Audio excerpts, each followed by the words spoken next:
چې هغه په ښکاره کې او په مجلسونو کې ولی الله او په پټه او ځل یوازې بیا عدو الله په ښکاره کې د خلکو په مجلس کې د ملګرو په مخ کې په جومات کې په کلي کې په بازار کې ډېر نیک سړی او په باطن کې د الله سره هر قسمه دشمنۍ ته تیاري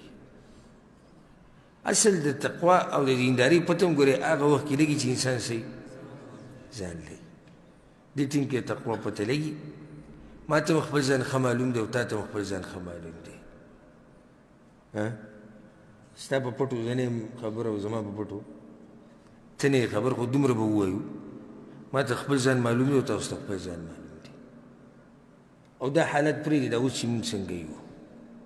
د دې نه لږ واوړئ اوس خو ډېر ښه حالات دي د الله په کور کې ناست یو او درس روان دی او ایماني مجلس دی او روحاني کیفیت دی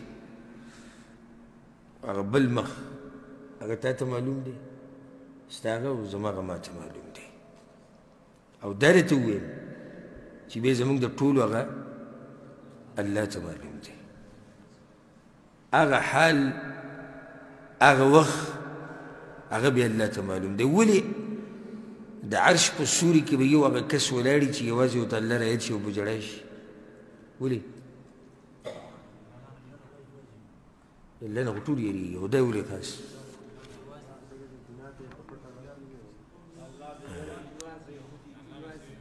یوازې واضح دی یوازې ته الله نه یېرېږي الله نه یېرېږي الله نه خو یېرېږي یو سړی اوس په ښکاره کې هم د الله نه یېرېږي دی ولې د عرش په سوري کې نه ودرېږي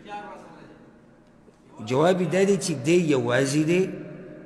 په دې ټیم کې د ده د جړا د ریاکارۍ نه بلکل صفا ده لکه اوس یو سړی د شپې تهجدو ته ولاړ دی په خپله کمره کې غلی ولاړ دی هېڅوک چې نه دي خبر الله ته خبر دی دا عمل خالص د ریاکارۍ نه پاک دی یو سړی په دې جومات کې د شپې ولاړ دی لمونځ کوي جومات ډک دی خلک ناست دي موږ ډایرکټ فتوا نه لګو په دې سړي چې دا ریاکار دی خو کیدی شي